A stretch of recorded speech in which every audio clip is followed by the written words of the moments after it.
শীত আসে নীরবে, কুয়াশার মতোই সে ঢেকে দেয় চারপাশ, আর ধীরে ধীরে জাগিয়ে তোলে কিছু পুরনো স্মৃতি। বাই দ্য ওয়ে, আমি তিথি, তোমাদের তিথি। আমার ইউটিউব চ্যানেলে নতুন আরেকটি ভিডিওতে তোমাদের স্বাগতম। শীত থাকবে আর শীতের পাশে পিঠেপুলি থাকবে না, এটা তো হতে পারে না। পিঠেপুলি শুধু শীতের একটি খাবার নয়, এটা আমাদের শিকড়ের গল্প। গ্রাম বাংলার উঠান, মাটির উনান, আর একসাথে বসে থাকা একটা পরিবার, যেখানে সময় ধীরে চলে। ভোরের আলো ফোটার আগেই মা উঠে পড়তেন। চালের গুঁড়ি ভেজানো, খেজুরের গুড়, নারকেল কোড়া, সব কিছুর মাঝেই ছিল এক ধরনের নীরব দায়িত্ব।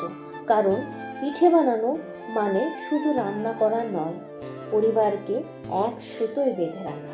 আজ সময় বদলে গেছে, শীত আসে ঠিকই, কিন্তু শীতের সেই উঠান নেই, মাটির উনানটাও নেই, একসাথে বসে থাকা সময়ও নেই।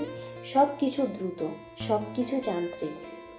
বাজারে পিঠেপুলি কিনতে পাওয়া যায়, কিন্তু সেখানে স্মৃতি নেই, সেখানে নেই মায়ের অপেক্ষা, নেই পরিবারের হাসি, সেখানে শুধু আছে স্বাদ, অনুভূতিটাও নেই।